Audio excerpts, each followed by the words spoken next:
Voilà, c'est OK, bon. Donc OK. on peut démarrer.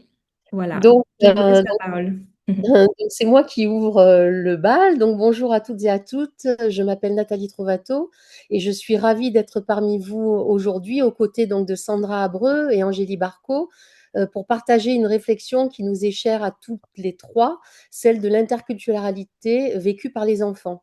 Alors la plupart des enfants dans le monde, grandissent aujourd'hui au contact de plusieurs langues et de plusieurs cultures et pourtant ces langues sont souvent, encore invisibles au sein de l'école ou dans des lieux d'accueil. Tu peux mettre la phrase, Sandra?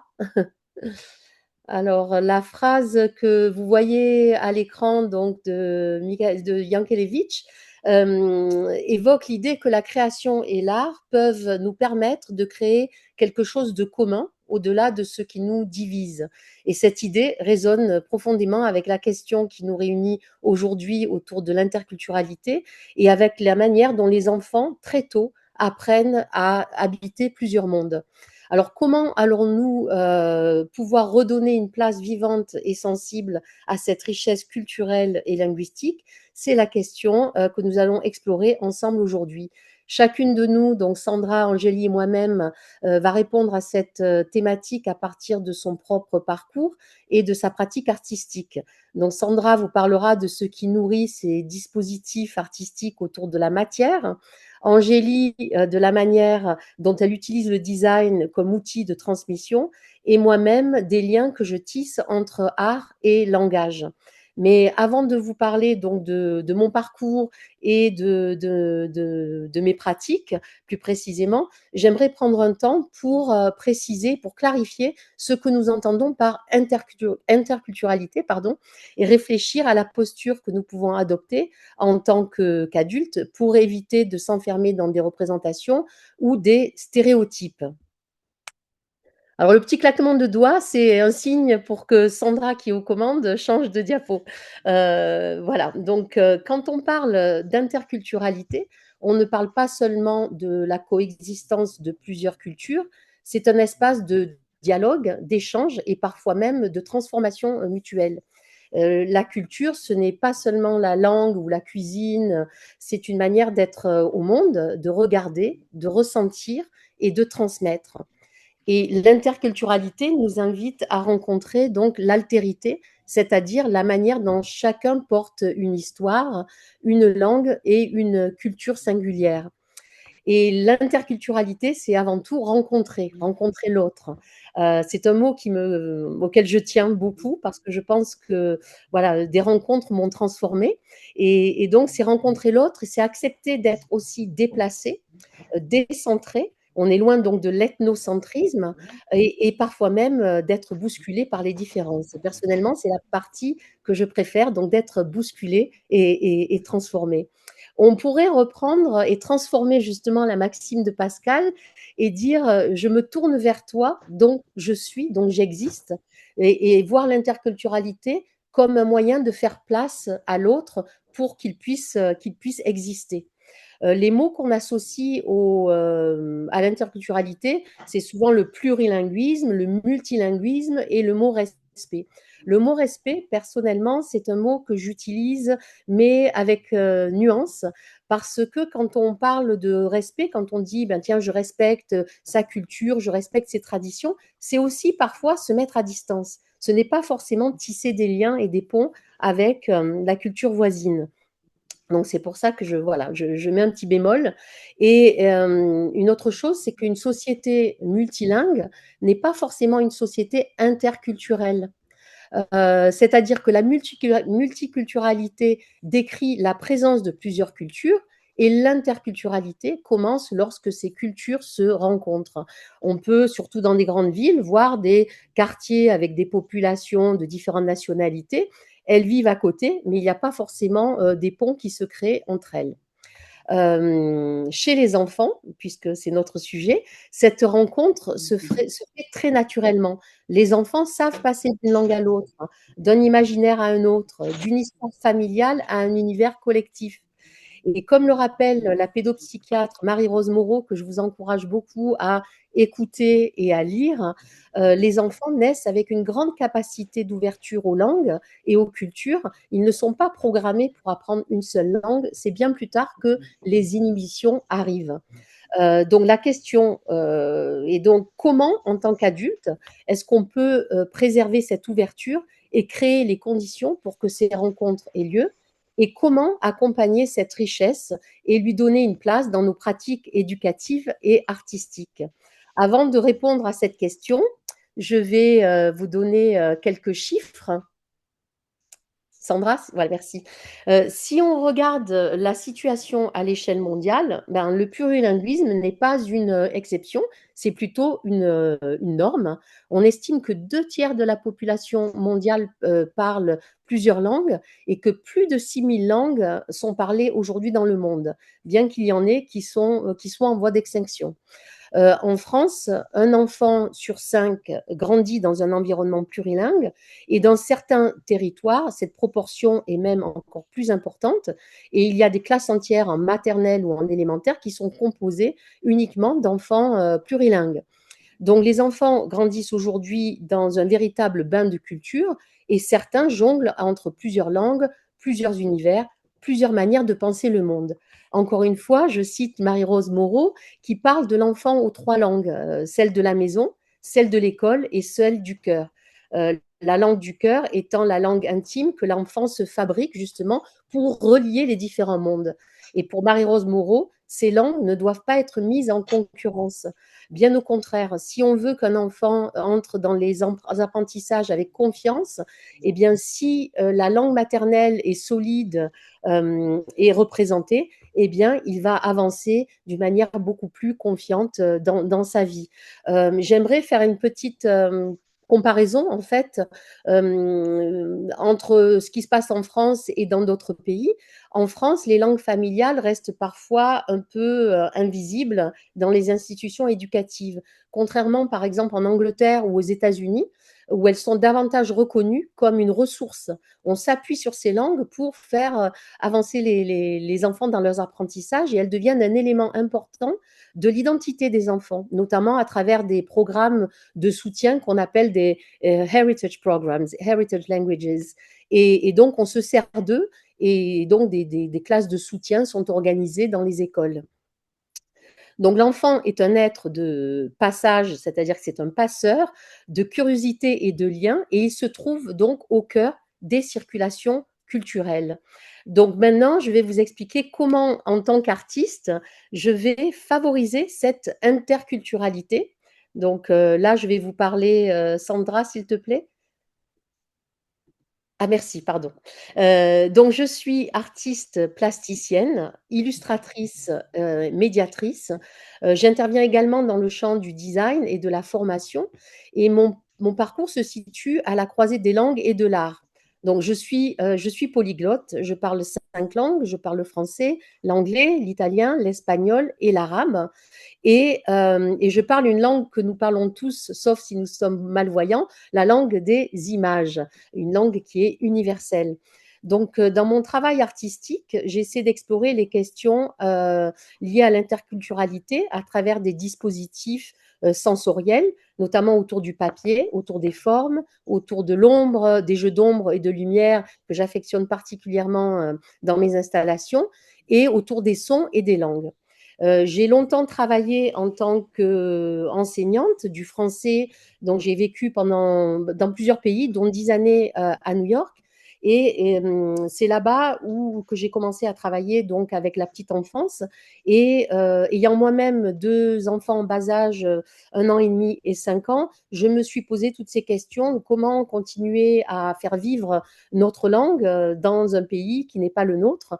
Et l'anglais est arrivé très très vite à la maison justement, et je me suis dit, oulala, qu'est-ce que je peux faire pour pallier à ça? Et donc c'est à ce moment-là que j'ai commencé à organiser des groupes parents-enfants d'une durée de 40, enfin des sessions de 45 minutes qui tournaient autour de comptines, d'histoires, de jeux et d'éveil artistique. Donc tout ça est venu enrichir, non, c'est on reste sur la même Sandra. Et donc mon approche est nourrie par le parcours, bon, mon parcours personnel, donc en tant que personne qui a vécu dans différents pays, mais également par le parcours migratoire de mes parents qui étaient, italiens et qui ont transité par la Tunisie avant de s'installer en France. J'ai moi-même grandi jusqu'à l'âge de 8 ans en cité HLM et je pense que cette période a été enfin, vraiment très riche pour moi. C'était un lieu de circulation où j'entendais des langues, ou des parfums qui transitaient d'un étage à un autre. Et de cette expérience-là, j'ai gardé une grande sensibilité à toutes ces questions autour de l'interculturalité. Aujourd'hui, je crée des projets qui mettent en dialogue langue, image et identité dans une démarche à la fois poétique et inclusive. Et je collabore notamment avec l'association du Lala, d'une langue à l'autre, en proposant des interventions autour du Kamishibai plurilingue, j'en parlerai après, et en tant que formatrice aussi en Occitanie autour de l'éveil aux langues. Alors, je dirais que célébrer l'interculturalité par l'art et les langues, c'est avant tout accueillir. Accueillir, partager. Alors, depuis le début, vous voyez des dessins. Souvent, ce sont des dessins qui ont été réalisés par des enfants lors d'ateliers, justement, soit plurilingues, soit autour de la thématique du vivre ensemble. Donc, c'est partager. Et c'est accepter de partager son espace, son temps et voir sa culture et sa langue. Donc c'est peut-être aussi simple que de dire bonjour. D'ouvrir la porte et dire bonjour. Personnellement, j'affectionne particulièrement une comptine que je chante, alors quand c'est avec des tout petits, que je chante au moment de l'accueil. C'est la chanson Par la fenêtre ouverte. Et alors, je ne suis pas chanteuse, hein, ne me jugez pas sur mes qualités de chanteuse, mais voilà, ça serait, voilà, on pourrait chanter ça comme ça. Par la fenêtre ouverte, bonjour, bonjour. Par la fenêtre ouverte, hola, ni hao. Par la fenêtre ouverte, salam, privet. Par la fenêtre ouverte, buongiorno, mahaba. Voilà, on pourrait continuer, rajouter konnichiwa, namasté, tous les bonjours du monde pour faire de ce moment un moment de partage ou demander effectivement aux autres de partager un bonjour. Une autre chose qui est possible aussi, c'est d'avoir la fleur des langues. C'est une fleur donc en papier et sur les pétales, on peut noter, écrire ou demander aux parents accompagnateurs d'écrire un bonjour dans une langue qu'il parle ou une langue qu'il aime. Alors, j'ai eu le plaisir de collaborer avec le musée Mulforme à Montpellier, où j'ai accompagné un groupe d'enfants, et c'est eux qui ont nommé les salles du centre d'initiation à l'art. Et donc, ils sont venus à dire, ben, si on avait une salle qui s'appelait la salle des bonjours. Donc là, vous voyez un extrait, une image qui est extraite du livre. Si vous venez à Montpellier, vous verrez, il est exposé. J'ai créé un grand livre qui reprend les différentes étapes du projet, dont la salle des bonjours. Voilà. Et célébrer l'interculturalité, c'est aussi explorer. Donc, pareil, je parle de mon expérience en tant qu'enseignante et en tant qu'animatrice d'atelier. J'ai souvent un globe à côté de moi. Alors, les enfants sont tout petits, certes, ils ne vont pas reconnaître les continents, mais déjà, c'est un bel objet. Les couleurs sont toujours hyper intéressantes et l'enfant va jouer avec le globe. Et rien n'empêche voilà, de parler, même si l'enfant ne comprend pas forcément, des continents, des noms de pays, etc., de se situer sur ce globe. Donc, ça peut être un globe, ça peut être un tapis qui reprend la carte du monde. Et aussi, j'ai pour habitude d'exposer les enfants aux différentes écritures qui existent dans le monde. Donc, l'enfant, même jeune, qui apprend à écrire, il peut être très bien introduit au graphisme lié à la langue chinoise, la langue arabe. Donc là, par exemple, il y a une image avec un adulte. C'était dans ma classe une maman qui était venue parler lors du Nouvel An chinois et on avait fait tout un atelier autour des caractères chinois. Donc les enfants étaient très fiers de pouvoir tracer Bon, ça, c'est une activité de graphisme, en fait, hein, tout simplement. Vous avez l'exemple d'un alphabet arabe, El Abjad. Ce sont des lettres en bois que l'on peut justement superposer et créer presque des petites sculptures. Donc, on ne va pas forcément écrire un mot, mais en tous les cas, on va s'amuser avec les lettres et être sensibilisé à différents types d'écriture. Ça amène à une ouverture d'esprit et à une certaine empathie également. Vous avez deux images sur le côté qui sont un jeu que j'avais créé, c'est jeu des formes.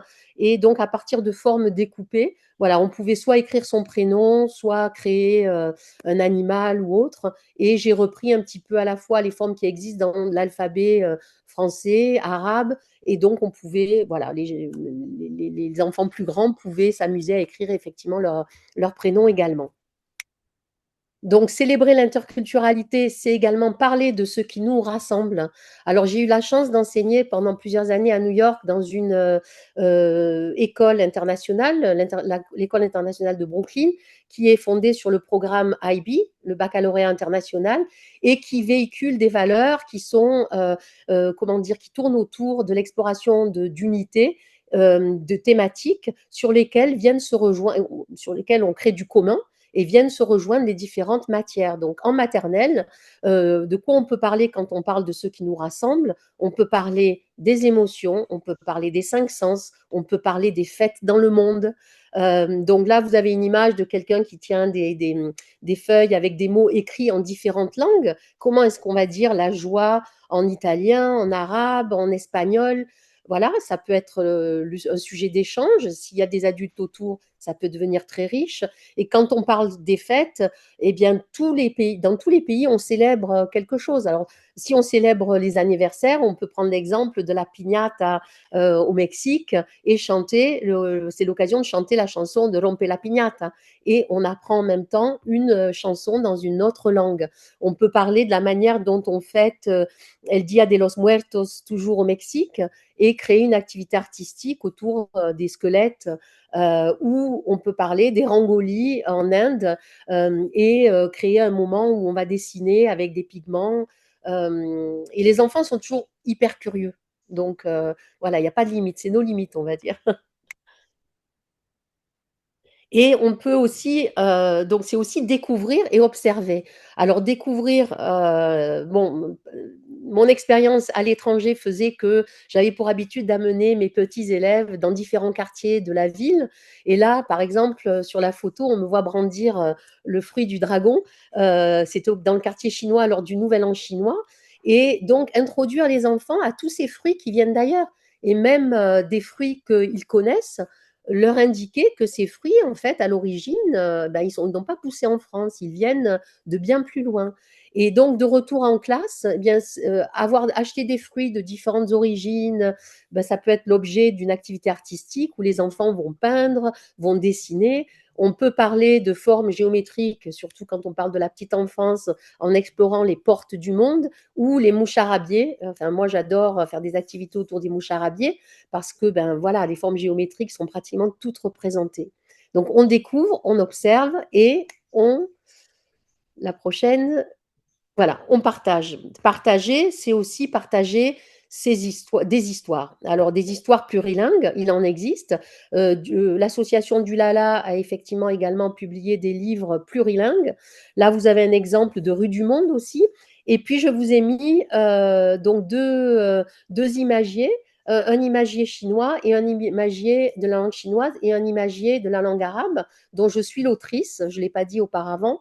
Donc, comme je parle arabe, j'ai eu envie de partager mon goût, mon amour pour cette langue et de donner envie à d'autres de l'apprendre ou de la découvrir. Hein, on n'est pas obligé de l'apprendre, mais au moins de dire, ah ben tiens, il y a toute une partie qui est phonétique, ah ça se dit comme ça s'écrit comme ça, c'est une langue qui est magnifique. Et les enfants, là encore, ils sont toujours très curieux de découvrir ça. Et on peut aussi écouter de la musique du monde. Alors, des chansons du monde, vous en trouvez sur Internet. Moi, j'aime beaucoup les chansons de Putumayo, qui est un éditeur de musique américain et qui a des petits livrets aussi autour des chansons du monde. Et j'avais dans ma classe donc un coin audio où les enfants pouvaient s'asseoir pardon, avec un casque et écouter comme ça des chansons. Voilà. Donc partager et puis c'est aussi encourager.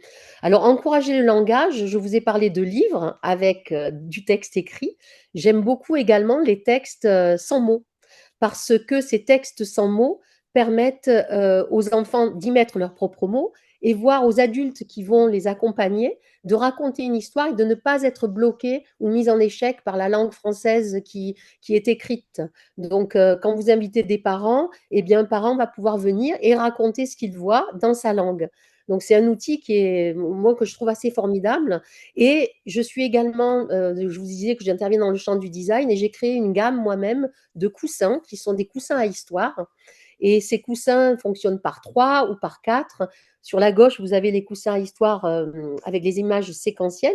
Ils sont tous recto verso. Alors le coussin, ça a l'avantage, pareil, il y a des cultures où le livre n'existe pas.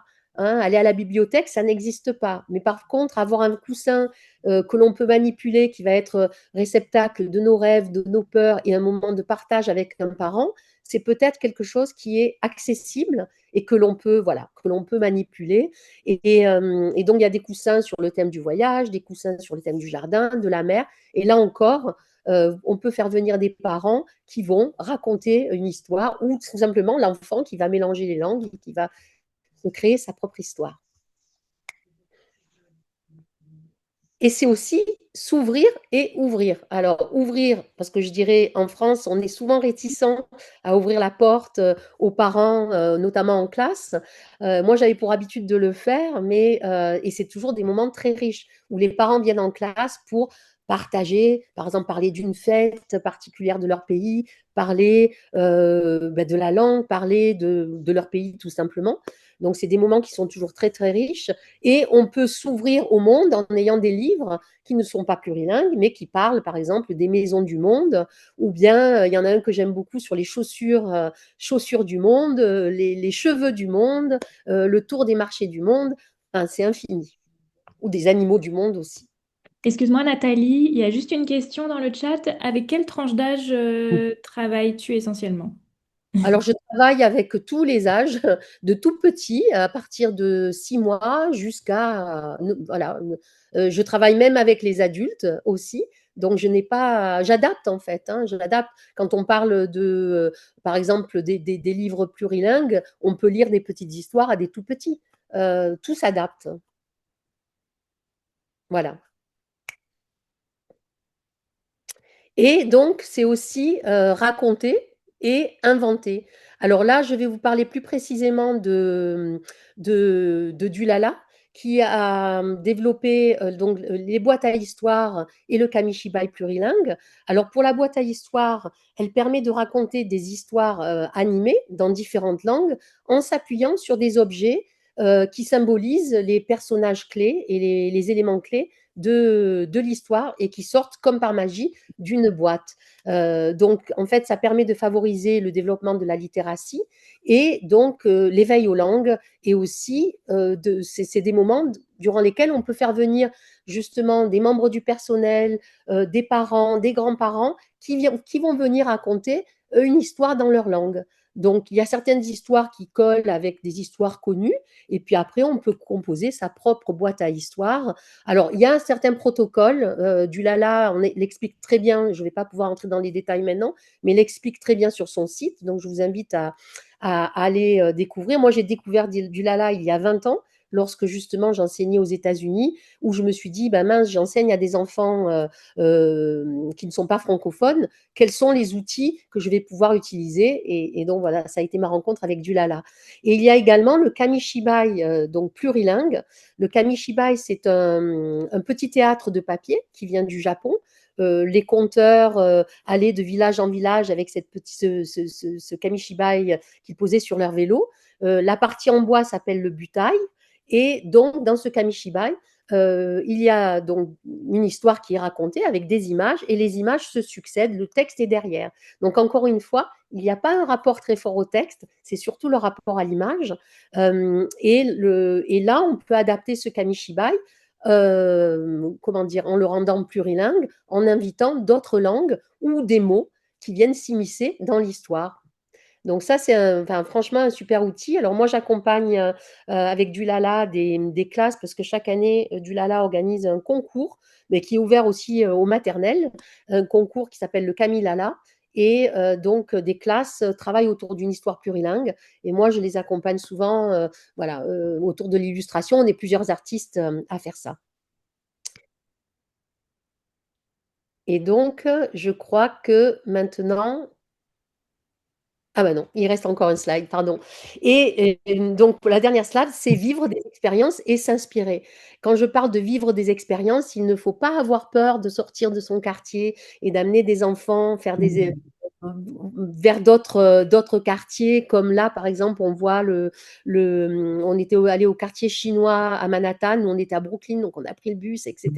Et on est allé rendre visite aux pharmaciens chinois qui nous a montré ses plantes et puis tous ces petits flacons, etc. On est allé manger dans un restaurant chinois lors du Nouvel An chinois.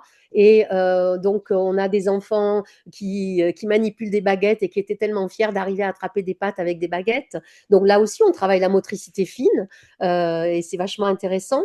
Et où aller, là, c'était Little India, où on est allé au supermarché, on est rentré dans les magasins de vêtements, voir les saris, les bijoux. Et ce qui reste de ça, je dois vous dire, c'est que les enfants qui rentraient chez eux, et bien souvent, les parents revenaient me dire que les enfants avaient insisté pour qu'ils retournent dans le quartier, voilà, il leur a parlé du Nouvel An chinois, par exemple, ou bien qu'ils aillent manger au restaurant dans lequel nous étions allés.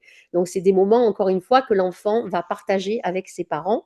Et c'est s'inspirer, alors c'est s'inspirer de l'art du monde, par exemple, l'art aborigène, ou bien, moi, j'avais toujours un métier à tisser dans ma classe. Là encore, on travaille la motricité fine, on donne des morceaux d'étoffe venus du monde entier, ou bien on s'inspire des motifs qu'on trouve par exemple sur le wax et on va essayer de reproduire ces motifs sur des bols en papier mâché. Donc c'est voilà, c'est pas tout, mais voilà, j'espère que ces exemples vous inspireront. Je crois que pour ma partie, voilà, je reviens à la fin. Je, Merci Nathalie. Juste peut-être une petite question qui te concerne. Il y a une question. Votre chemin est-il lié à une expérience sensible ou avec une formation linguistique? Alors, je dirais que c'est plutôt, alors c'est pas tant une formation, ce sont des rencontres, hein. C'est partir à la rencontre de l'autre en fait. Et je me suis auto-formée sur tous ces sujets. Donc, je n'ai pas une formation universitaire sur ces questions d'interculturalité, mais c'est en allant vers les autres que, voilà, comme je vous disais tout à l'heure, être bousculé par l'autre, pour moi, c'est d'une grande richesse. Donc, quand je comprends pas, ben, je vais chercher.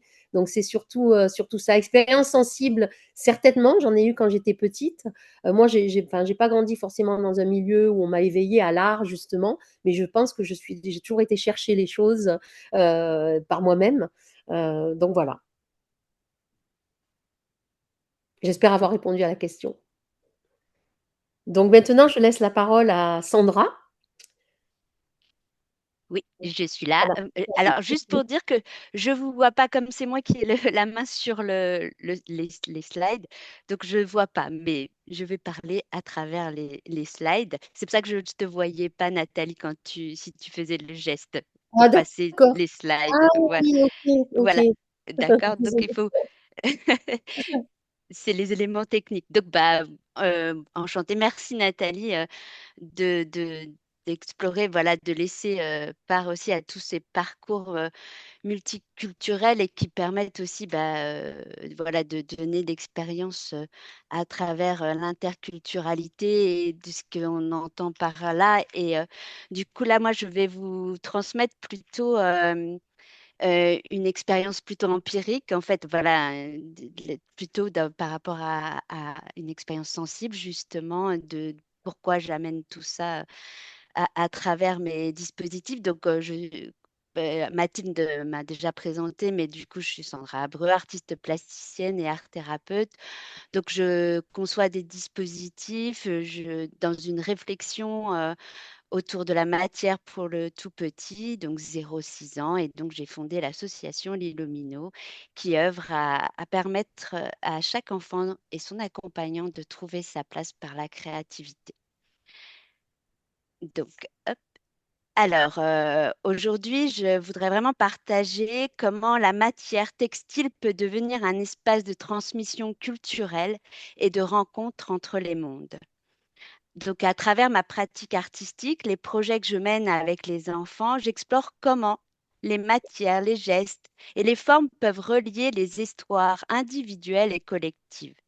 L'art textile a cette capacité particulière de porter des mémoires, des gestes, des savoir-faire et des cultures qui circulent d'un territoire à un autre. Donc voilà, c'est vraiment comment, de mon histoire personnelle et de cette histoire d'une matière, on va rencontrer l'autre à travers des cultures. Donc, avant même les mots, les enfants entrent en relation avec le monde par le corps, par les sensations. Le philosophe, et bien d'autres, Maurice Merleau-Ponty, explique que notre première relation au monde est corporelle et sensorielle.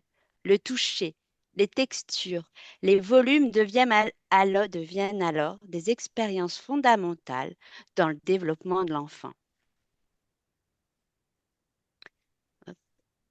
Et donc, dans les ateliers artistiques, la matière devient un espace d'exploration où l'enfant peut manipuler, expérimenter et laisser une trace. Donc, le textile euh, possède une dimension très particulière. C'est une matière qui accompagne la vie quotidienne. Elle habille, elle protège, elle enveloppe. Comme le psychanalyste Didier Anzieux parle du moi peau, cette enveloppe symbolique qui participe à la construction psychique. Le textile peut alors être pensé comme une extension sensible de cette enveloppe, un espace de relation entre le corps et le monde. Héritage et transmission. Donc ma pratique artistique est nourrie par mon héritage biculturel. En fait, je suis d'origine portugaise.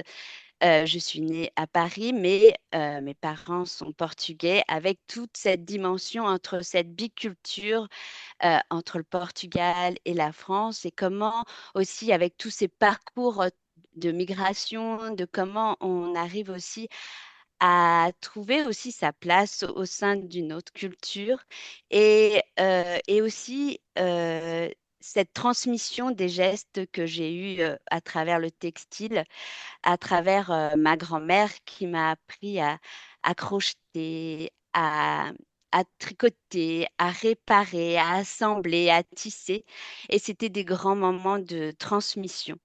Ces gestes simples et portent une mémoire, ils racontent une manière de vivre, de prendre soin et de créer.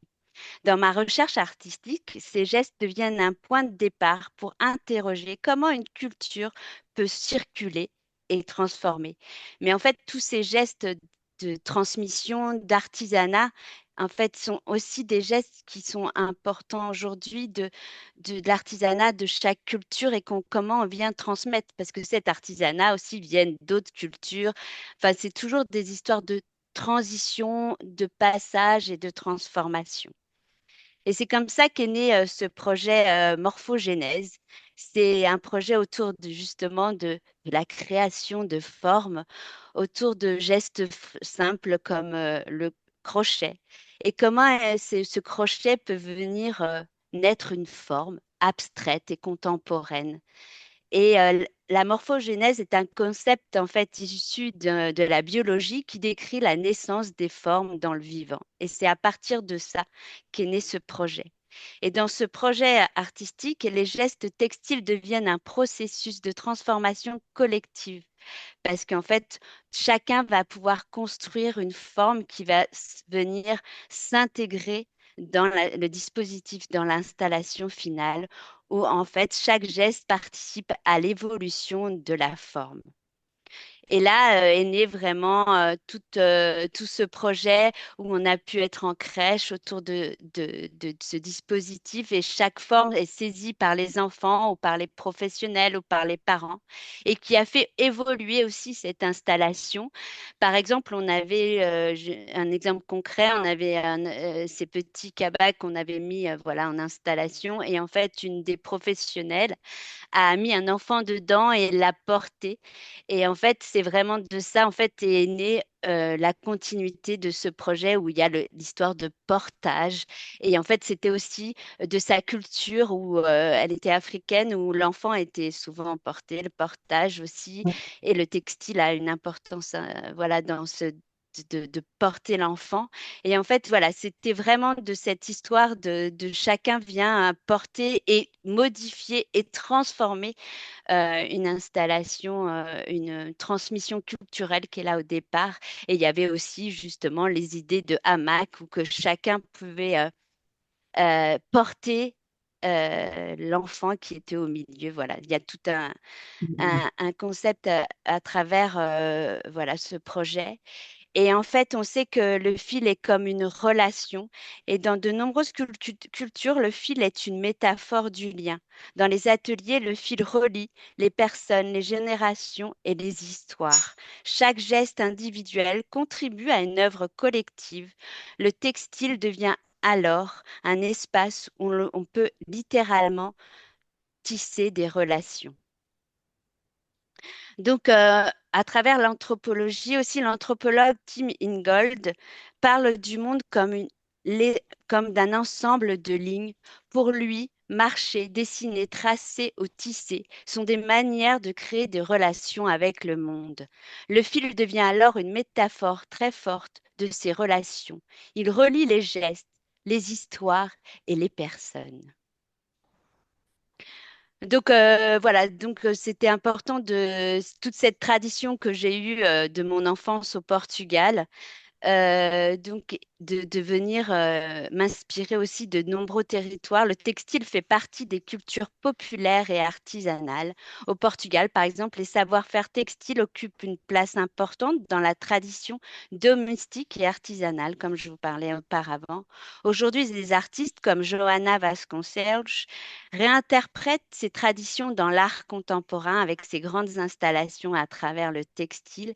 Elle utilise les techniques, différentes techniques comme le crochet ou la broderie pour créer des installations monumentales. Et c'est de ça que parlent toutes ces transmissions culturelles qu'on vient observer à travers ces installations et de transmissions. Donc, à partir de là, donc, il y a une artiste qui est venue aussi portugaise qui, elle, travaille la feutrine pour aussi venir faire évoluer aussi l'installation morphogénèse. Et cette artiste qui s'appelle Ana Rita de Arruda est venue vraiment transmettre cette technique de la feutrine, qui est un art ancestral, et comment le tissu, comment est né le tissu, le textile. Elle apporte ainsi une transmission directe d'un savoir-faire lié à son histoire et à son environnement culturel. La feutrine est une des techniques les plus anciennes. Elle consiste à transformer la laine grâce à l'eau, au savon et au mouvement. Par, frotte, par, par le frottement pardon, et la pression, les fibres s'entrelacent, de transmission s'entrelacent et donc cette technique est intégrée naturellement à l'installation et au travail autour du fil. Pour les enfants, ce processus est très sensoriel. Ils voient la matière se transformer sous leurs mains. La feutrine devient alors à la fois une expérience tactile, un geste artistique et une transmission culturelle. Donc voilà, vous voyez là toutes les images, voilà, à travers euh, le frottement, comment la naissance du textile et comment il vient aussi construire l'histoire d'une installation et d'une transmission. Euh, donc là, je viens aussi vous... attends, j'ai perdu mon... Voilà. Euh, donc, vous parlez de aussi, bah, comme on en a parlé Nathalie, des travaux de Marie-Rose Moreau qui montrent que les enfants grandissent souvent entre plusieurs univers culturel, reconnaître les langues, les histoires et les traditions des familles permet de construire des environnements d'accueil plus ouverts. Claire Mestre, qui est ethnopsychiatre avec l'association Ethnotopie, travaille également sur ces questions de transmission culturelle, d'accueil des enfants et de soins transculturels. Comment aussi le soin, en fait, reconnaître les cultures de l'autre pour l'accueil. Donc, en conclusion, je dirais que le textile peut être pensé comme une métaphore de l'interculturalité. Dans un tissu, chaque fil a son origine, sa couleur, sa matière. Pris seul, il reste fragile. Mais lorsqu'il se croise avec d'autres fils, il devient une structure plus solide et plus riche. Nous portons tous avec, c'est pour ça que cette image que j'ai mis là, avec nous des bagages culturels, des gestes, des souvenirs, des histoires et des savoir-faire transmis. Dans les espaces de création, ces bagages peuvent se rencontrer et se transformer.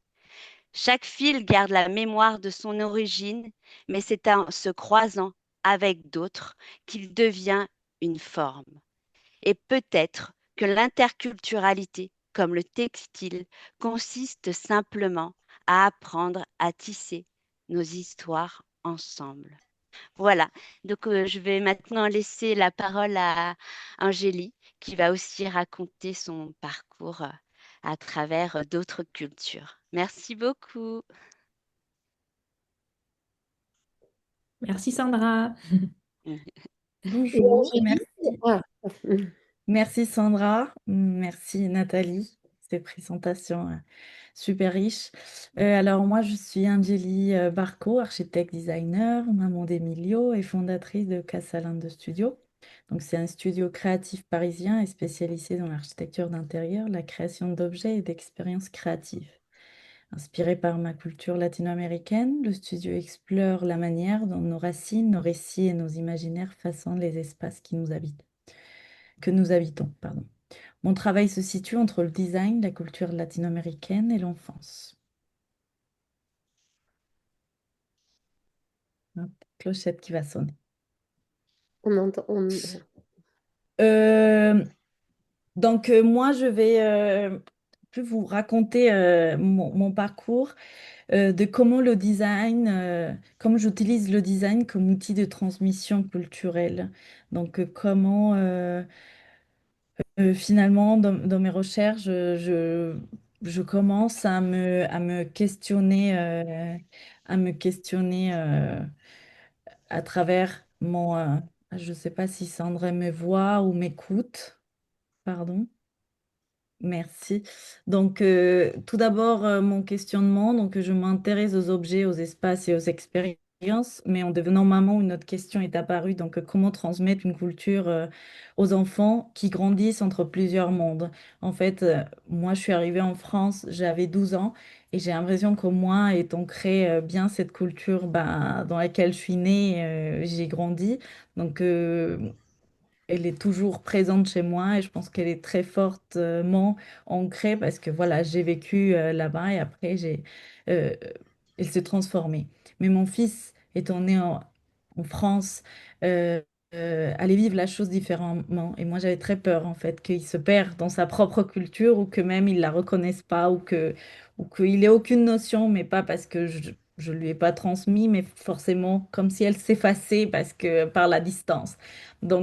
Ça venait un peu d'une émotion personnelle, mais en fait, c'était aussi cette envie de bah, ce questionnement-là, et euh, d'autres parents vont se la poser aussi. Comment je peux commencer à le faire de façon plus intentionnelle? Mon raisonnement, des points très basiques. Donc, euh, Premièrement, je me suis dit, l'enfant découvre le monde par l'expérience et pas par l'explication. Lui raconter le monde à mon fils, je pense que c'est bien, mais le vivre avec lui à travers des expériences, je voyais que c'était ça qui fonctionnait. La culture, elle passe par les gestes du quotidien, même parfois des gestes des gestes inconscients. On cuisine, on écoute une musique et voilà, ça se transmet ou pas. Mais c'est plus difficile de se dire aujourd'hui, je vais me déplacer parce que je sais que l'endroit que mon fils ou qu'on va aller visiter en famille va rester.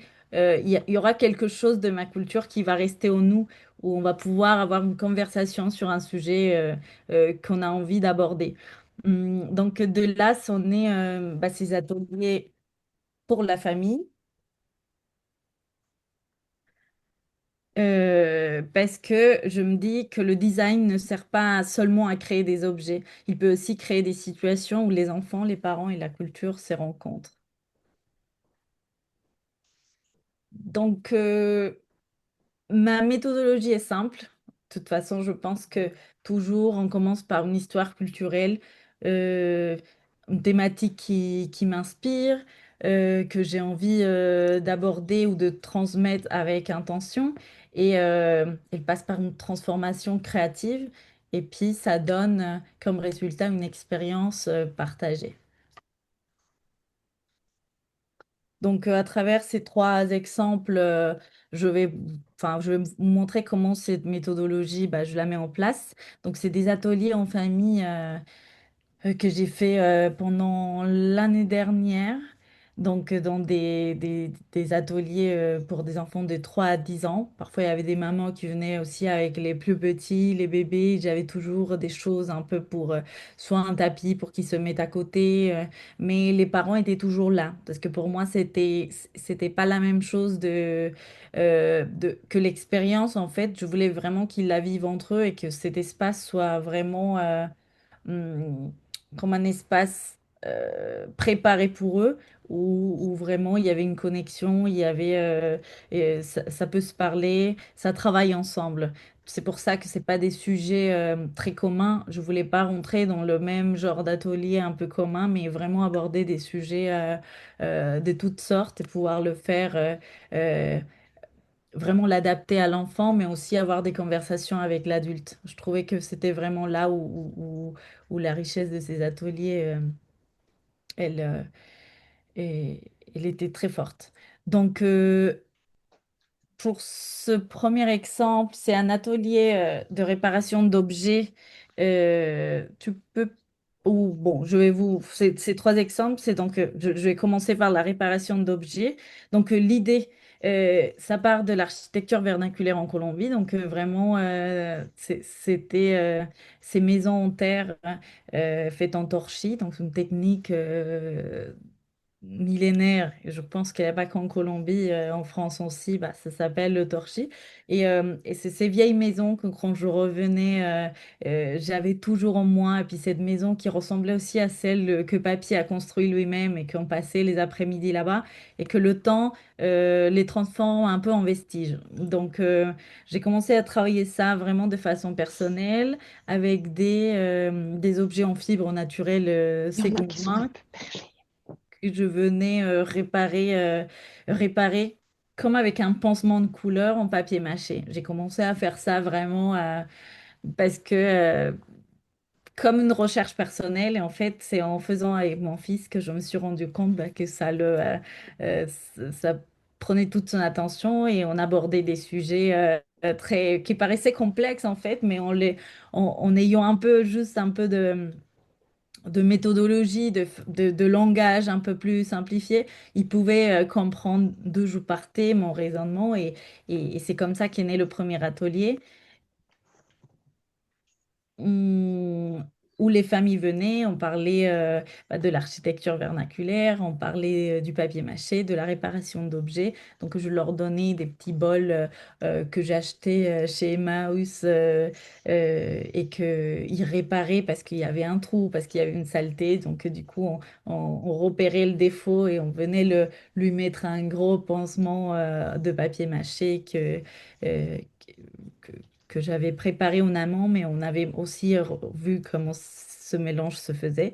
Donc à la fin, il y avait plein de sujets qui s'abordaient, mais toujours en partant de cette architecture vernaculaire. Mais en fait, c'était comme un point de départ, mais après, ça se développe vers l'objet. Et c'est ça que je trouvais sympa, que presque les conversations avec les parents étaient aussi importantes et intéressantes qu'avec l'enfant. Donc, chacun à son échelle, chacun avec ses capacités, mais je trouvais que vraiment, c'était très fort. Ce deuxième exemple, du coup, c'est un atelier de design culinaire J'ai compris le où chef. cet aliment, l'idée, c'est le maïs, donc un aliment fondamental et presque symbolique en Amérique latine. Et c'était en faisant ma mère faire des galettes de maïs un matin pour le petit-déj où je lui ai demandé de me donner un peu de pâte et j'ai commencé à jouer avec mon fils. Et c'est là où est né ce deuxième atelier qui a fait vraiment, on en a fait vraiment pas mal, même dans des boutiques parisiennes, les voir manger des galettes de maïs et les faire. Euh, euh, je raconte un peu l'histoire du maïs, les différentes sortes de maïs, les couleurs. Sandra, si tu peux passer à la suivante. Merci. Donc aussi la transformation du céréal vers la farine qui va servir de support et puis comment finalement le maïs est jaune-bleu mais qu'il peut devenir aussi coloré parce qu'on a envie de jouer avec et du coup ça devient vraiment un jeu et du coup un plat aussi simple et qui est comme pour le français la baguette bah, se transforme et on joue avec. Au début, on se pose des questions, on se dit est-ce que j'ai le droit de jouer comme ça avec cet aliment que pour nous et que même j'avais une maman chef auquel je me disais oh, elle doit me trouver folle à avoir joué comme ça avec cet aliment. En fait, elle me disait mais juste voir Mila, donc sa fille, faire était être si contente que jamais elle a été avec moi, bah, c'est réussi. Et du coup, je pense que c'est là, c'est le vocabulaire, c'est la déformation, euh, il y a quelqu'un qui écoute pas. Tout le monde écoute bien? Je sais pas si Oui, c'est. Ouais. oui, oui, on entend. Ok, donc c'est vraiment cette envie après de jouer, de transformer, d'une idée simple, venir vraiment la déconstruire. C'est ce qui a marché dans ces ateliers-là. Et donc un dernier exemple. Et là, en collaboration avec des musiciens, donc la cumbia, hein, c'est danse traditionnelle et ses origines. Et là, mon travail, bon, a été un peu de mettre en place l'atelier avec ces musiciens qui ont voulu collaborer. On a fait venir les familles. En fait, moi, mon but c'était par un dispositif narratif. Sandra, si tu peux passer de, de venir raconter l'histoire, comment elle est née, la cumbia. Donc c'était par un moment d'oppression aux personnes esclaves qui venaient d'Afrique et qui se réunissaient avec les indigènes que les instruments euh, de cette danse se sont mélangés, donc les tambours d'Afrique, les maracas des Indiens, et, euh, et qu'en fait, parce qu'ils étaient vraiment euh, opprimés, le moment où ils avaient un petit peu le temps de le faire, ils dansaient et ils ont commencé. Enfin, donc la cumbia est née comme ça. Donc c'est par ce tunnel que j'avais envie presque de raconter aux enfants, dire ok, bah comme les esclaves, ils sont oppressés très. Si on traverse au tunnel, de l'autre côté, les musiciens vous attendent et on aura tout. Enfin, ils auront tout compris l'histoire. Mais d'une autre façon, presque en la vivant dans le corps, d'une façon un peu amusante, parce que pour eux, ça restait un jeu. Donc, ils traversaient ce tunnel et de l'autre côté, il y avait les musiciens. Donc, on avait aussi l'événement traditionnel où l'enfant le mettait. Et parfois, il y en avait qui, comme ils vivent en France, ils n'avaient jamais mis ça, mais les parents, il y avait une maman qui vient du Pacifique du colombien, donc vraiment avec euh, colombienne afrodescendante. Elle dansait de façon magique devant son fils, qu'elle n'était jamais allée en Colombie. Donc, enfin, là, j'avais les larmes aux yeux. C'est ce genre de moment, en fait, que de mon travail, je pense que transforme l'idée du design. Et puis, ben, voilà, après, je travaille l'espace et les objets. Sandra, si tu peux. L'espace et les objets aussi également, par la matière, donc le bambou, les fibres naturelles, les histoires qu'on peut raconter à travers les textures et les matières, l'artisanat. Donc les enfants nous apprennent à transformer, à déformer, à imaginer librement. C'est cette liberté et l'Amérique latine qui inspire mon travail, parce que le design, donc l'espace, l'objet et l'expérience, peut devenir un outil pour transmettre les cultures, des histoires et des souvenirs. Donc voilà. Merci, merci. Merci beaucoup pour votre présentation. Et on a C'était voilà une petite, voilà pour conclure, je reprends, je reprends le fil justement. Donc on peut dire que, merci à Sandra et Angélie, et on pourrait dire que l'interculturalité, c'est vraiment une expérience à vivre, avec son corps et chaque enfant porte en lui un petit morceau du monde et notre rôle en tant qu'adulte, c'est de d'ouvrir les espaces pour que ces mondes puissent dialoguer, se répondre, s'enrichir. Et c'est à ce moment-là que l'art peut devenir donc une passerelle. Vous avez quelques liens qui ont été notés, dont l'association du Lala. Il y a une association qui est plus locale. Moi, j'habite à Montpellier. C'est Entrer avec. Qui elle aussi favorise la transmission, l'éveil aux langues. Il y a également, c'est AFALAC, famille langue culture, qui se situe dans le Mans et qui fait un très beau travail également. Donc pédopsychiatre, anthropologue, il y a Marie-Rose Moreau, donc vous pouvez aller voir son site, et Claire Mestre, dont a parlé également Sandra. Il y a quelqu'un qui mettait en petite note, effectivement, j'ai parlé en musique de Putumayo aux États-Unis, donc c'est vrai que les informations sont en anglais, mais en France, on a effectivement Enfance et musique qui fait un très joli travail autour justement des musiques du monde. Voilà, donc merci pour votre écoute et on est voilà ouverte à vos questions si vous en avez ou aux demandes de précision. Alors, il y avait une question, il me semble, lors de la présentation de Nathalie, mais je pense que ça Oui. concernera vous trois. Alors, c'était, avez-vous déjà été confronté à des parents réticents à ce que leurs enfants partent à la rencontre d'autres cultures, par exemple préjugés, racisme, etc. Voilà. Je sais pas si tu as Personnellement, envie de répondre. Personnellement, non. Heu, Parce que, enfin, quand je mène des ateliers plurilingues, on va dire que toutes les langues sont représentées et je suis très attachée aussi à la langue, française. Donc en fait, je mets un petit tout peu tout à la même hauteur et très franchement, je n'ai jamais eu affaire à des parents réticents et ça ne m'est jamais arrivé, donc je peux pas parler de cette expérience. J'ai plutôt eu des parents ouverts en voyant leurs enfants vraiment très très ouverts et très enthousiastes aussi.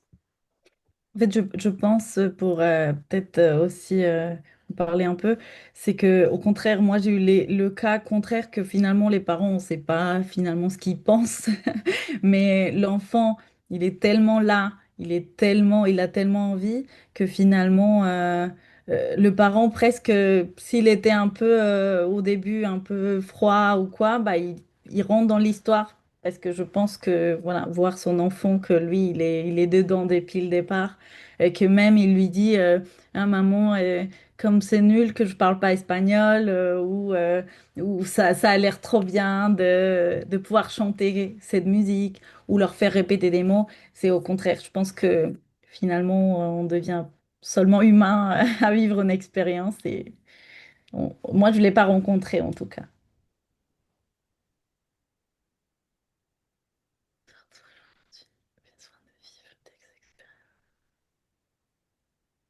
Et il y avait aussi une remarque, je pense, de Marie et Morgane. sur la question de l'expérience, qu'en fait le lien parent-enfant est aussi primordial. Alors je ne sais pas si Marie ou Morgane, vous voulez intervenir sur ce sujet, sur le lien parent-enfant, qui semblait aussi euh, importante à parler.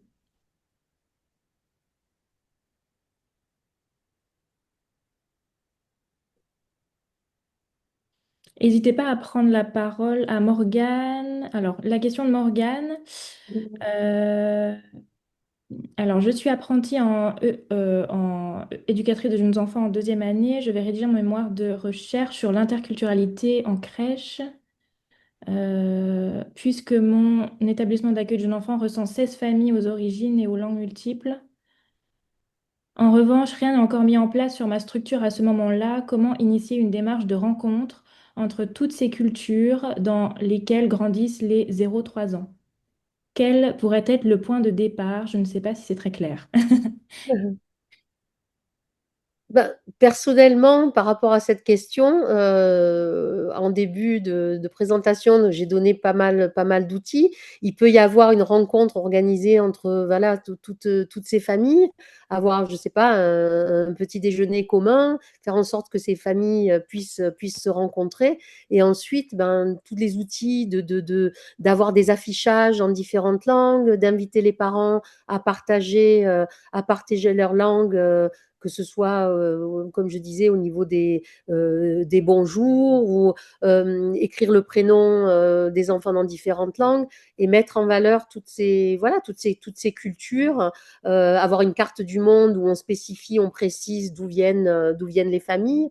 Tout ça, ça peut être des choses qui peuvent se faire assez simplement. Je voulais rajouter aussi, c'est vrai que toutes les trois, Sandra, Angélie et moi-même, on a un parcours qui est lié, par exemple, au parcours de nos parents, à notre histoire. Et ce que je tiens à dire, c'est qu'on n'est pas obligé d'avoir ce parcours-là pour avoir une démarche interculturelle. C'est vrai que, bon, peut-être qu'on a des réflexes plus naturels, mais dans tous les cas, ce n'est pas une condition. Voilà, je tiens à le préciser quand même. Si je peux répondre aussi un petit peu par rapport à Morgane, son questionnement aussi, et en fait, c'est déjà de cette rencontre et de faire intégrer aussi le parent surtout dans cette démarche et d'aller voir aussi comme on pourrait dire, ce que le parent a envie de transmettre de sa culture et qu'est-ce qui pourrait amener à la crèche justement dans des moments de rencontre de sa culture. Et en fait aussi, c'est voilà, essayer de faire parler chaque parent, en fait, des enfants qui viennent en crèche sur ce qui se passe chez eux, sur ce qu'ils ont envie d'aussi transmettre et essayer simplement hein, de venir voilà, raconter une histoire ou chanter une comptine ou voilà, mais de pouvoir vraiment intégrer le parent dans la démarche euh, et l'inclure surtout dans la démarche aussi de l'accueil du tout petit dans la crèche aussi. Je sais pas si j'ai répondu, enfin voilà, aussi. Et Ethnotopie le fait très bien aussi dans cette. Ils interviennent en crèche justement aussi pour quand il y a voilà, aussi des parents voilà. Est-ce que Sandra, tu peux dans le chat mettre le lien de Ethnotopie? Oui, Super. Il y a aussi alors, je sais pas si Xiaomi voulait intervenir Intervenir peut-être. ou peut-être pas. Je ne sais pas. Sinon, il y a une autre question de Maria. Avez-vous des conseils pour stimuler, initier le conjoint qui ne connaît pas lui-même notre culture? C'est l'enfant qui va le faire lui-même. Il va pas lui demander, il va le faire. Je pense que c'est en grandissant. Enfin, c'est facile. Parfois, ils sont un peu réticents. Je sais pas, on l'a vécu assez simplement à la maison par mon beau-père. Mais moi, je pense que de toute façon, les enfants, comme disait Nathalie au départ, en fait, euh, c'est c'est pas la culture. Et puis nous-mêmes, on le vit à la maison, on le vit pas d'une façon radicale. On change pas d'une culture à l'autre. En fait, ça s'entremêle entre la vie de tous les jours, la culture du père, la culture de la mère, euh, euh, sauf si vraiment un des parents est très ferme, ici on parle pas cette langue, où il y a déjà un peu euh, euh, enfin je pense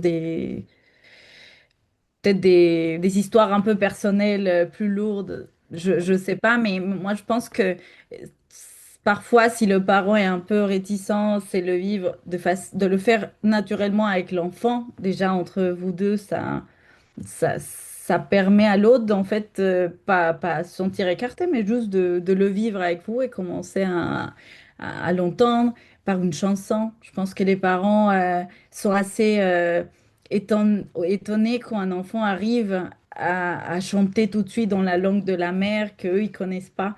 Ils sont émerveillés parce que c'est voilà, c'est cette plasticité qu'ils commencent à voir chez l'enfant et que pour la plupart de personnes, on sait que c'est vraiment un plus pour l'enfant, pas parce que après il va parler, mais vraiment c'est une richesse énorme. Donc je pense que si le parent est un peu réticent, il faut enfin, le vivre avec l'enfant et c'est l'enfant aussi qui peut servir enfin, il va aider par sa nature d'enfant à lui transmettre, à lui faire part, parce que l'enfant, il va pas demander au bout d'un moment. Moi, je vois avec mon fils, il demande rien, il vit. Donc, il demande, il va dire répète, répète, papa, et il va se sentir un peu concerné. Donc, moi, je pense que le vivre déjà avec son enfant de façon naturelle, puis après, l'autre parent, sûrement, il va suivre normalement. Je sais pas si vous, mais c'est plus personnel. Je sais pas si c'est... Je sais pas si on m'entend, si je prends la Oui, oui, oui, parole. allez-y, allez-y. En fait, c'est parce que c'est vrai que c'est pas ce que je mets en. Alors moi, je suis conteuse et je suis aussi pédagogue sur l'éveil culturel du tout petit. Je suis en lien beaucoup avec enfance et musique. C'est vrai que c'est parce que moi, je suis pas. Voilà, je découvre aussi ce que c'est que le design. Et merci beaucoup, c'est très intéressant. C'est que c'est pas forcément ce que je mets en avant quand je vais à la rencontre des tout petits et des parents. Ce que je mets en avant, c'est ce qui va se construire. Évidemment, ça fait partie de l'expérience. C'est pour ça que l'échange est fort intéressant, mais c'est pas le mot que je mets moi en avant. Ce que je vais mettre en avant, c'est justement le lien qui va se construire. On a parlé de sensorialité, du toucher dans une société voilà, où le toucher devient aussi tabou. Mais c'est vrai que le toucher, ça permet la motricité fine, ça permet la relation. Je pense au jeu de main, au jeu de doigts, dans toutes les langues aussi, évidemment. Et voilà, c'est juste pour ça que j'avais un peu cette réserve sur le mot expérience, mais en même temps, les échanges que nous avons là, voilà, nourrit aussi ma réflexion. Donc, merci.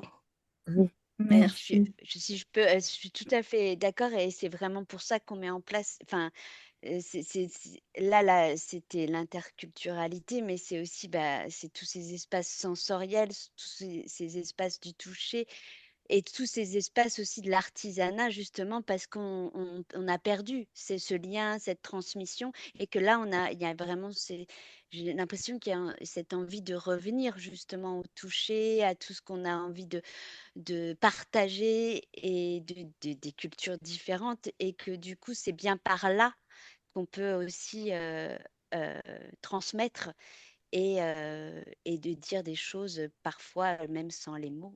Voilà.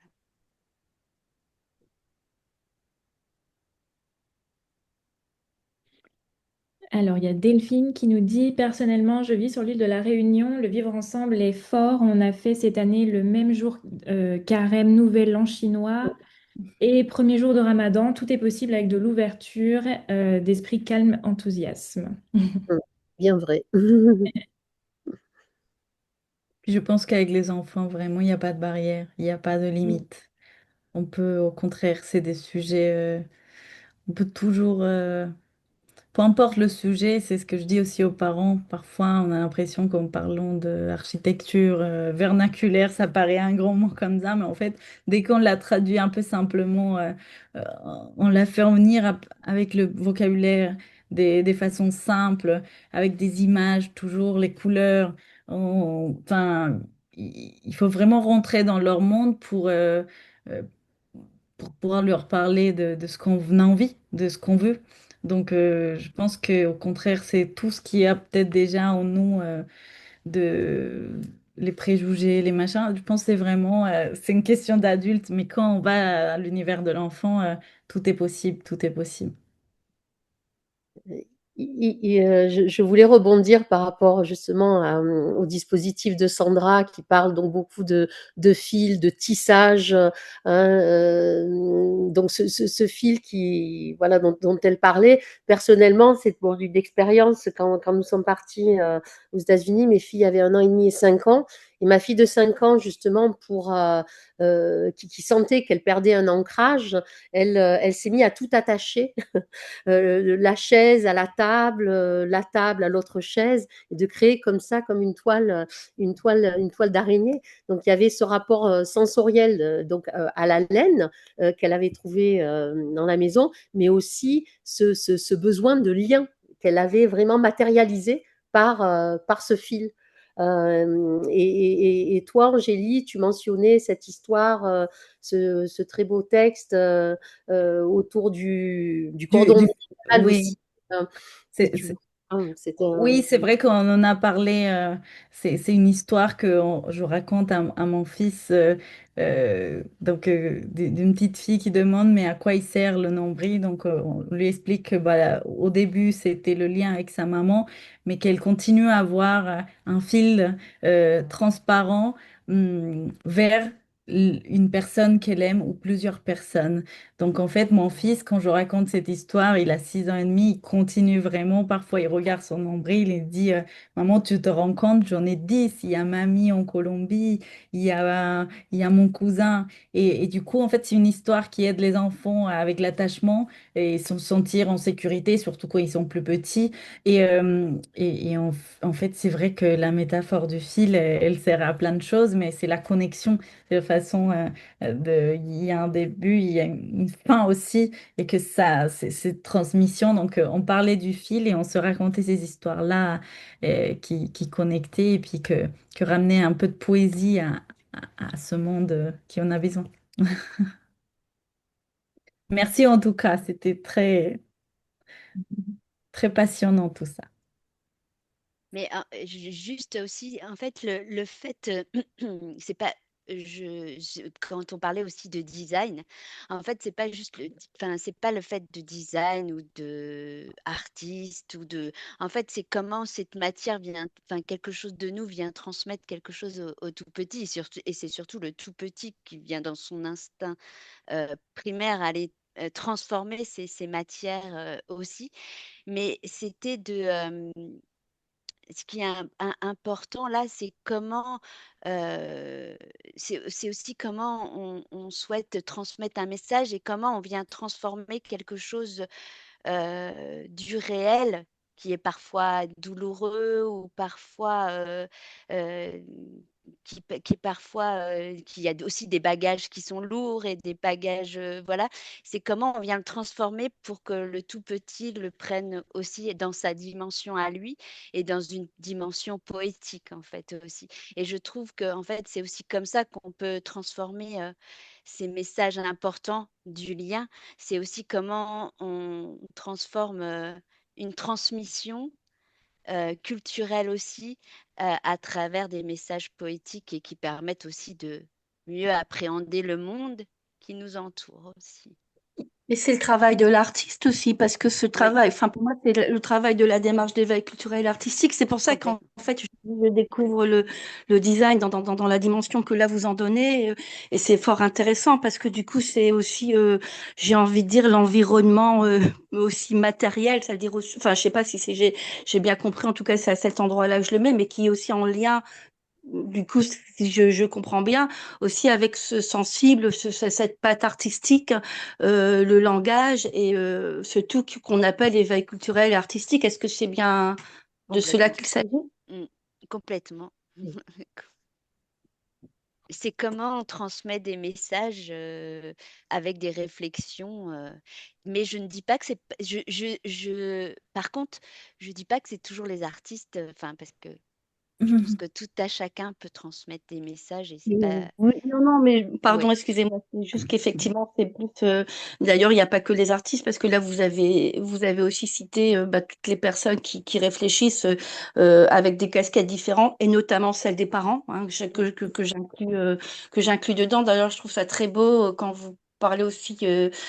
Alors, je sais pas, c'est Angélie votre prénom. Angélie, justement, cette expression, cette expérience de maman aussi qui nourrit votre travail. Non, non, je voulais pas être réductrice par rapport Non, à non. ça, mais voilà, c'est juste qu'en fait, il y a aussi des portes, et puis c'est très bien, il y a des portes qui sont en train de s'ouvrir et qui s'ouvrent, et dont on doit aussi, voilà, continuer le chemin qui vient aussi de toutes les personnes qui ont, je pense à Enfance et Musique, je pense à Quand les livres relient, toutes ces personnes qui parfois sont plus là aussi. Je pense, voilà, à Juliette Campagne, qui ont ouvert des chemins et qui se continuent aujourd'hui avec aussi avec vous, et c'est extrêmement comment dire réconfortant et précieux. Voilà. Merci. Et Merci. si je peux me permettre, quand on parle de parents, justement, c'est valoriser. C'est-à-dire que pour certains parents, enfin, moi je sais par exemple, le fait que ma maman, m'ait appris à tricoter, à coudre, à faire du crochet, pour elle, il y avait rien d'exceptionnel à ça. Et mettre en valeur justement ce que savent faire les parents, que ce soit, à la maison, au niveau de l'artisanat, au niveau, enfin, de tout ce qu'ils peuvent apporter, et de dire: «Ben ça a une valeur en fait. Ça existe, ça a une valeur, et comment est-ce qu'on va réussir à transmettre ça et en prendre conscience et à le transmettre à l'enfant?» Ce sont des petites choses. Quand on parle de tissage, de crochet, ça fait partie, voilà, on parlait d'artisanat qui existe dans pas mal de pays, et de dire, ben, en fait, ça, c'est pas rien. C'est beaucoup, beaucoup à partager. Et du coup, ben, de donner envie aux parents, de dire: «Ah oui, ben tiens, ben on va aller plus loin», et de lui donner envie lui-même de partager avec son enfant.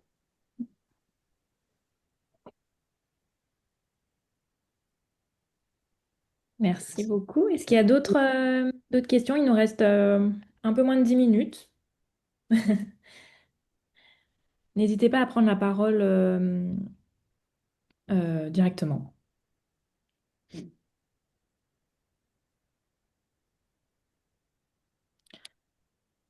On a Juliette Sissoko qui nous dit, pour Sandra Abreu, sur cette métaphore du tissage et de l'interculturalité, pour moi, ça tient de la complexité au sens noble du terme et de l'approche que propose Edgar Morin de tout ce qu'il y a à prendre en compte pour tendre à un peu d'objectivité en acceptant de ne pas tout comprendre et de ne pas tout maîtriser. Mmh. Complexité vient de complexus en latin, ce qui est tissé. Bravo, tout à fait. Mmh. C'est un Et beau, c'est une belle conclusion. Oui.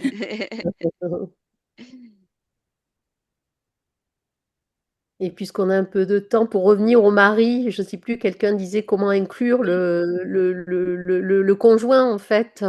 Alors, je ne sais pas s'il y a une recette, mais déjà par partager sa langue, par l'écoute, bah, lui donner envie d'apprendre sa langue, en lui faisant, alors je ne sais pas de quelle langue il s'agit, mais donc en lui donnant envie de, voilà, de découvrir le graphisme de cette langue en particulier, de cuisiner ensemble en utilisant des mots, par exemple, de sa langue natale, et en expliquant certaines traditions. En fait, il faut créer un lien. Moi, je sais que quand j'étais aux États-Unis, j'avais un public donc qui n'était pas francophone, et je me disais toujours, bah, ces enfants, ils ont été catapultés. Les parents ont décidé qu'ils apprendraient le français, mais comment est-ce que je vais leur donner envie d'apprendre cette langue? Comment est-ce que je vais leur faire en sorte de créer ces liens avec une culture qu'ils ne connaissent pas? Bien entendu, ça passe souvent par les chansons, par la sensorialité aussi, par cuisiner ensemble, parce que ben, qu'on soit petit ou qu'on soit grand, c'est quelque chose qu'on adore faire, manger, découvrir, goûter. Donc je pense que ça passe par créer des moments ensemble où on partage et on donne envie, on invite l'autre, voilà, au petit à petit à aller plus loin dans cette démarche.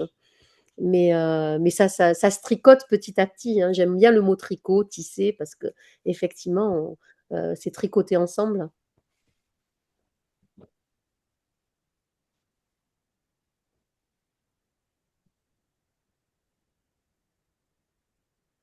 Bonjour, je m'appelle Anuja Lekar. Je prends directement, je juste voulais partager quelque chose que j'ai fait avec ma fille qui est 4 ans maintenant, mais on a fait ça l'année dernière. Je fais art plastique depuis je suis petite. Voilà, on a créé ça ensemble, on est indienne. Mhm. Et ma fille, j'ai toujours inquiété la même chose. Elle est née ici, elle connaît pas la culture, ses grands-parents. Et voilà, j'ai essayé ça. J'adore les couleurs indiennes, en particulier le jaune brillante et comme on dit, le rouge indien, typiquement. Mais j'ai dit à elle qu'elle peut mettre des pieds comme ça, qui est aussi religieuse pour nous, à la même temps, mais ça reste toujours avec elle. Je ne sais pas comment elle l'utilise en quotidien comme un enfant. Mais voilà, j'ai le petit essai, je crois, qui est important comme un parent, en particulier aussi pour les mères, je crois, parce que quand on est pendant la grossesse aussi, ça commence vers le premier, voilà, premier mois, deuxième mois. Voilà. On a fait plusieurs choses comme ça, mais voilà, si ça existe. Et aussi, pour la première fois, j'ai essayé de le tricoter un petit peu avec la laine. Et la texture, bien sûr, ça parle plus que de couleur pour ma fille, personnellement. Et toujours, elle essaye pour faire le breeding, je ne sais pas comment, le play, Tressage, tressage. trissage, pardon, oui, le trissage avec la laine. Mais bon, je juste voulais partager le même petit projet qu'on a fait. Merci. Bravo, bravo, c'est super. Merci. Ouais. Ça va rester ça va Mhm. rester en elle, hein. Elle ne le vit pas forcément avec ses mots. Elle ne peut pas aller dire Oui, ça tout de suite peut-être à ses oui, oui, copains. peut-être, oui, Mais en fait, moi, j'ai le souvenir, mais comme si c'était hier quand je faisais pareil du brodage avec maman et qu'aujourd'hui, elle le fait avec mon fils. Et c'est comme si je revivais le moment et que c'est ce qui me permet aussi d'être curieuse, demain aller voir ma grand-mère et pouvoir avoir des sujets à partager parce qu'elle l'a fait avec vous. Donc, elle le fera sûrement quand elle rentrera un jour au pays où elle rencontrera une autre copine du même origine et ils vont avoir des sujets. Donc, oui. on pense que c'est un travail, quelque chose comme ça, inconscient, et c'est très beau, mais je pense que ce que vous faites, c'est plus qu'inconscient. Là, il y a vraiment de la conscience, et je pense que ça crée des liens qui sont très forts dans une culture, et ça restera toujours en elle. Donc, super. Merci, merci beaucoup. Et Ah, on a besoin de plusieurs, je crois, on a besoin de plusieurs webinaires comme ça. Je ne Oui. sais pas si vous avez dans le mois prochain, je voulais inscrire, bien sûr. Merci. Mhm. Merci à vous. et en fait, juste pour une petite conclusion, mais aussi de dire que merci beaucoup de ces partages d'expériences et qui montrent aussi le lien, comme disait Morgane, le lien parent-enfant et comment on le construit aussi. Et en fait aussi, ces passages de transmission de l'artisanat qui viennent de différentes cultures, mais donnent aussi un point d'appui quand on voyage et quand on va dans d'autres pays et quand on va dans d'autres cultures. On se dit, ah, mais j'ai eu cette expérience aussi à travers le crochet, à travers le fil, à travers le tissage. Enfin, voilà, et de se dire, ah, ça raccroche aussi Mhm. à une expérience personnelle pour être une expérience collective et de dire, ah, j'ai vécu, voilà. Et ça raccroche aussi une histoire du monde. Une histoire individuelle raccroche à l'histoire du monde. Voilà. Mhm.